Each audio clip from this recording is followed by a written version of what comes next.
మీ ఎలాంటి వ్యాపార ప్రకటనలకైనా వెంటనే మా ఛానల్ సంప్రదించండి. నమస్తే. ఈరోజు మన స్టూడియోలో ప్రముఖ ఆధ్యాత్మికవేత్త, వేదిక్ ఆస్ట్రాలజర్ గోనుగొంట్ల సురేష్ బాబు గారు ఉన్నారు. సో గురువుగారితో మాట్లాడేద్దాం. నమస్కారం గురుగారు. మణికంఠ గారు నమస్కారం అండి. గురుగారు, సెప్టెంబర్ మాసం వృశ్చిక రాశి వారి పరిస్థితి ఏ విధంగా ఉండబోతుంది? చంద్రగ్రహణం ఉంది, అలాగే మనకి దేవీ నవరాత్రులు ఉన్న ఈ నెలలోనే ఓవరాల్గా ఈ నెలలో ఎలాంటి పరిస్థితులు వెలిగే అవకాశాలు కనిపిస్తున్నాయి, ఎలాంటి జాగ్రత్తలు తీసుకోవాలి? సో వృశ్చిక రాశి వాళ్ళకి ఒక ముఖ చెప్పాలంటే వీళ్ళు ఏ గ్రహం కూడా బాధించదు, ఏ గ్రహం కూడా సంతోషపెట్టదు అన్నట్లు ఉందని వ్యవహారం. అందుకని వీళ్ళు ఒక తటస్థంగా, న్యూట్రల్గా, సాధారణంగా ఒక కామన్గా ఉండే మంత్ అని మనం అనుకోవాలి. అంటే సాధారణమైన మంత్, పెద్దాలు ఎలాంటి ఒడిదుడుకులు లేకుండా, ఎక్కడ ఇబ్బంది పెట్టే వ్యవహారం అయితే లేదు. కుజుడు మాత్రం కొంచెం ఇబ్బందిగా ఉన్నాయి, కానీ మిగతా అంతా బాగుందండి అని చెప్పుకోవాలి. రెండోది, వృశ్చిక రాశి వాళ్ళకి జనరల్గా నాకు కాల్స్ అంటే ఫీడ్బ్యాక్. ఒకటి, మన ప్లానటరీ పొజిషన్ బట్టి మనం చూసుకుంటే గురువు వీళ్ళకి 8th హౌస్లో ఉన్నారు. అష్టమంలో గురువు ఉండటం వల్ల ఇది ఉద్యోగంలో ప్రాబ్లం, ధనం విషయంలో ప్రాబ్లం అని మనకు శాస్త్రాల్లో చెప్తూ ఉంటాయి. బట్ రియల్ టైంలో నాకు వచ్చే కాల్స్ కూడాను ప్రాబ్లం ఏంటంటే జాబు, సడన్గా జాబ్ మారటం, ఆ జాబ్ వీళ్ళకి కంఫర్టబుల్గా లేకుండా ఉండటం, లేదంటే జాబు వాళ్ళకి కంప్లీట్గా ఏమంటారు, వాళ్ళకి స్కిల్ సెట్ డిఫరెంట్ అయిన జాబ్ ఇందులో వేయటం. మూడవది, ధనం ఎక్కడో మన ఏమంటారు షేర్స్లోనో, లేదంటే ఇది ఉంటాయి కదండి గ్యాంబ్లింగ్, వాటిలో ఎట్లా పెట్టడం, ధనం కోల్పోవటం. ఇంకొకటి, ధనం కోల్పోతున్నాం అని తెలుసుకోవడం, మళ్ళీ అదే పని మళ్ళీ పని చేయటం, ధనం పోయే పనే చేయటం. ఇంకొకటి మోస్ట్ ఇంపార్టెంట్, మేనేజ్మెంట్ ప్రాబ్లమ్స్. ఎవరైతే రోల్స్లో ఉన్నారో, మిడ్ లెవెల్ మేనేజర్స్లో ఉన్నారో, వీళ్ళకి టీం దగ్గర నుంచి బాగా వ్యతిరేకత రావటం, బాస్తో ప్రాబ్లం, ఇవన్నీ నాకు లాస్ట్ 1 month 2 months నుంచి ఉన్నారు. ఒకటి, అష్టమంలో గురువు మారిన తర్వాత కొంచెం ప్రాబ్లం అనేది షూర్ అండి, దానికి వాళ్ళు అడ్జస్ట్ అవ్వాలి.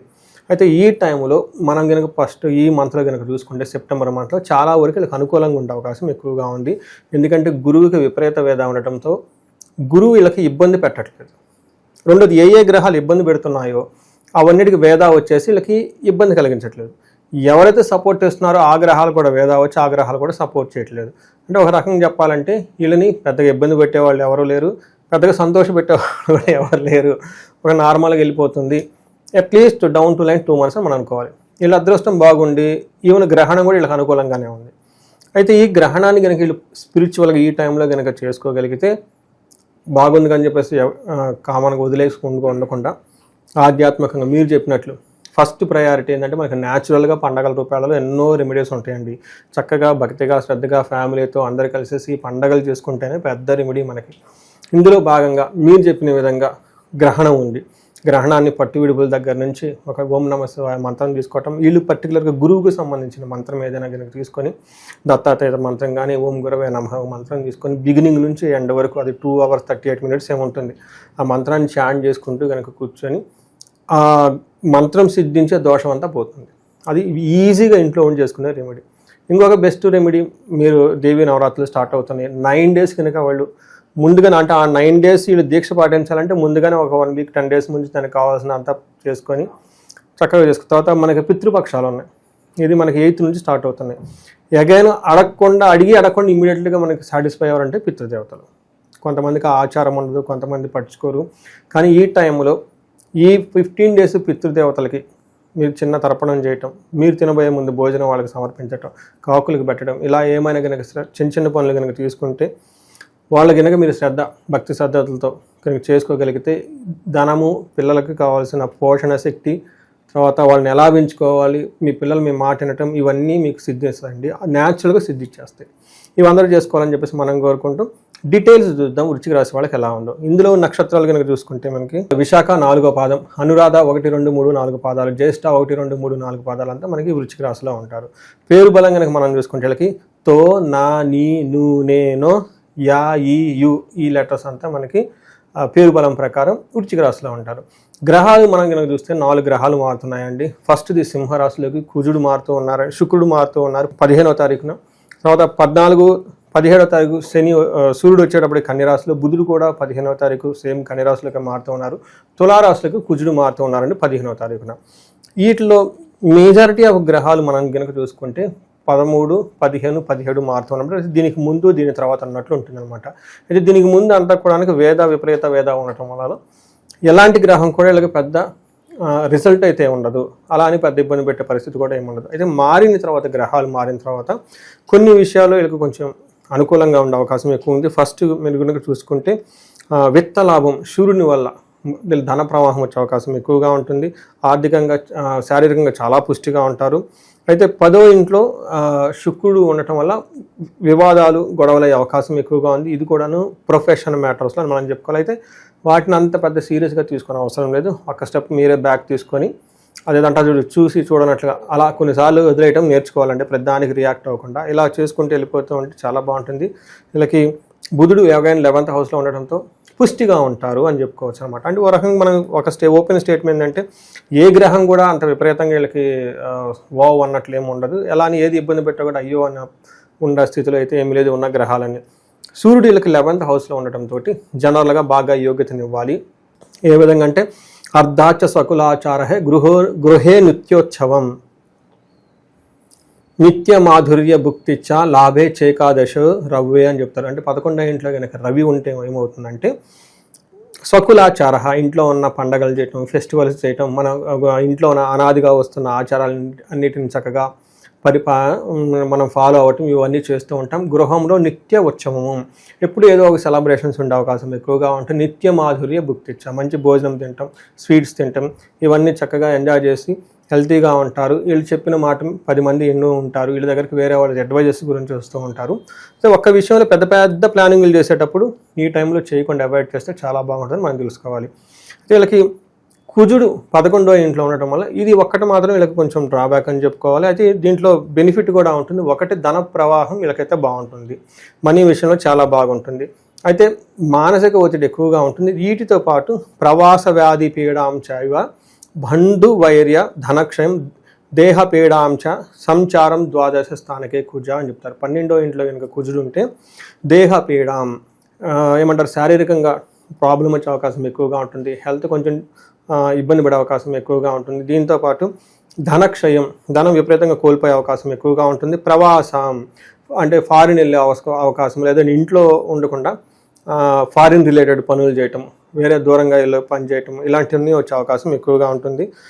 కొంచెం జాగ్రత్తగా ఉంటే అన్ని విషయాల్లో బాగుంటుందని మనం చెప్పుకోవచ్చు. ఇంకా లాస్ట్ మనకి మోస్ట్ ఇంపార్టెంట్ శుక్రుడు 10వ ఇంట్లో ఉన్నారండి. 10వ ఇంట్లో శుక్రుడు ఉంటే మంచిది కాదు అని చెప్తారు. అంటే అప్పటిదాకా వీళ్ళని బాగా అనుకూలంగా ఉన్నవాళ్ళు వీళ్ళకి రివర్స్ అయ్యి తిరిగేసి గొడవలు పెట్టుకునే అవకాశం ఎక్కువగా ఉంది.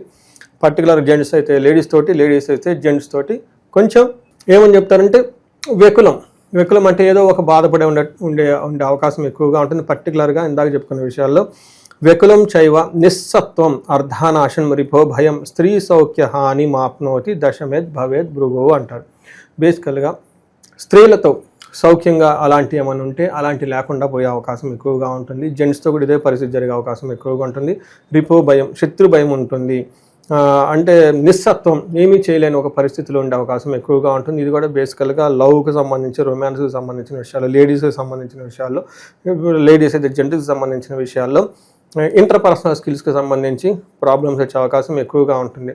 అయితే ఇదే శుక్రుడు నేర్చుకోవడానికి, వెహికల్స్ కొనుక్కోవడానికి, కంఫర్ట్కి, లగ్జరీకి ఇలాంటి విషయాల్లో చాలా చక్కగా సపోర్ట్ ఇస్తూ ఉంటారు. సో ఒక రకంగా చూసుకోవాలంటే మనం గ్రహాల వైపు చూసుకుంటే కొంచెం బెనిఫిట్గానే ఉన్నాయి. అయితే ఎక్కడ ఇబ్బంది పెట్టే పరిస్థితి అయితే లేదు. ఒక కుజుడు మాత్రం కొంచెం ఇబ్బంది పెడుతూ ఉన్నారండి వీళ్ళని. ఇక ఈ రాశిలో ఏ నక్షత్రాల వాళ్ళు ఉంటారు, విశేషంగా వాళ్ళకి ఎలా ఉండబోతుంది? ఇందులో మనకి 3 అండి. విశాఖ, అనురాధ, జ్యేష్ఠ 3 నక్షత్రాలు ఉంటాయి. మనం కనుక చూసుకుంటే ఫస్ట్ విశాఖ నక్షత్రం వాళ్ళకి విదేశాగమనం, వస్త్రలాభము, క్షేమము, పరవాసము, సౌఖ్యము, లాభము అంతా బాగానే ఉంది, ఎక్కడ ఇబ్బంది ఏం లేదు. 13వ తారీఖు వరకు దేహ పీడనం, కొంచెం శారీరకంగా హెల్త్ ఉండే అవకాశం ఎక్కువ, కానీ ఒక బెస్ట్ టైంలో విశాఖ నక్షత్రం ఉన్న వాళ్ళు ఉన్నారని మనం చెప్పుకోవచ్చు. నెక్స్ట్ అనురాధ నక్షత్రం వాళ్ళని చూసుకుంటే వీళ్ళకి వస్త్రలాభము, పరవాసము, విదేశాగమనము, క్షేమము చూపిస్తుంది. అంటే ఎన్ని ఉన్నాయంటే 4 ఐటమ్స్ పాజిటివ్గా ఉన్నాయి. దేహ పీడనం హెల్త్ కాంప్లికేషన్స్ ఉండే అవకాశం ఎక్కువగా ఉంది, ఇది కొంచెం జాగ్రత్తగా ఉండాలి. నెక్స్ట్ జ్యేష్ఠ నక్షత్రం వల్ల వీళ్ళకి క్షేమంగా ఉంటారు, పరవాసం ఉంది, వస్త్రలాభం చూపిస్తుంది. అయితే దేహ పీడనం హెల్త్ కాంప్లికేషన్స్ కొంచెం ఎక్కువగా చూపిస్తుంది, ఇది కొంచెం వీళ్ళు గమనించుకుంటే మిగతా అంతా బాగుంటుంది. విశాఖ నక్షత్రం వాళ్ళకి ధననాశనం అనుకోకుండా సెప్టెంబర్ 3 వరకు కొంచెం కేర్ఫుల్గా ఉండాల్సి ఉంటుంది. తర్వాత అనురాధ నక్షత్రం వాళ్ళకి కార్యహాని, ధననాశనం 2 జరిగే అవకాశం ఎక్కువగా ఉంది. ఇది మైండ్లో పెట్టుకొని కొంచెం ధనం విషయంలో అనుకోకుండా పోయే అవకాశం ఎక్కువగా ఉంది. కాబట్టి ఎక్కువగా క్యాష్ క్యారీ చేయకుండా, ధనం విషయంలో తొందరపడి మనకు ఏమంటారు షాపింగ్లు అవన్నీ చేయకుండా, ఎవరిని పడితే వాళ్ళని నమ్మి ఇవ్వకుండా ఒకటికి 2 సార్లు ఆలోచించుకొని నిజంగా అవసరం అనుకుంటే ధనం బయటకు తీయండి. రెండోది హెల్త్ బాగలేదు కాబట్టి, కొంచెం వాతావరణం అంతా బాగలేదు, కొంచెం కషాయం తాగటం, మనకి ఏమంటారు ఆయుర్వేదిక్ రిలేటెడ్ ముందుగానే ఉంటాయి కదండి, అల్లం శొంఠి కాఫీలు ఇవన్నీ ఇలాంటివన్నీ తాగుతూ ఉంటే కొంచెం హెల్త్ని జాగ్రత్తగా పెట్టుకుంటే బాగుంటుందండి. ఒక బెస్ట్ మంత్ అని మనం ఓవరాల్గా చెప్పొచ్చు. గురుగారు, ఇంకా విశేషంగా వీళ్ళకి అంతా మంచి జరగాలి, బాగా కలిసి రావాలంటే ఎలాంటి పరిహారాలు చేసుకుంటే బాగుంటుంది? ఒక్కటి గురువుకి సంబంధించిన గ్రహానికి జపాలు చేయించుకోవాలండి. ఎందుకంటే గురువు వీళ్ళకి అష్టమంలో ఉన్నారు. ఇది గోచార గురువు కాబట్టి మనకి గురు దశలాగా 16 సంవత్సరాలు ఉండదు, వీళ్ళకి 1 ఇయర్ ఉంటుంది. ఈ 1 ఇయర్లో గురు గ్రహానికి జపం చేయించుకోవడం చాలా చాలా ముఖ్యం. దీనితో పాటు వీళ్ళకి హెల్త్ కాంప్లికేషన్స్ వస్తూ ఉన్నాయి కాబట్టి ఎవరైనా అమృత మృత్యుంజయ పాశుపత అభిషేకం చేయించుకున్నా, మృత్యుంజయ మంత్రం జపం చేయించుకున్నా చాలా బాగుంటుంది.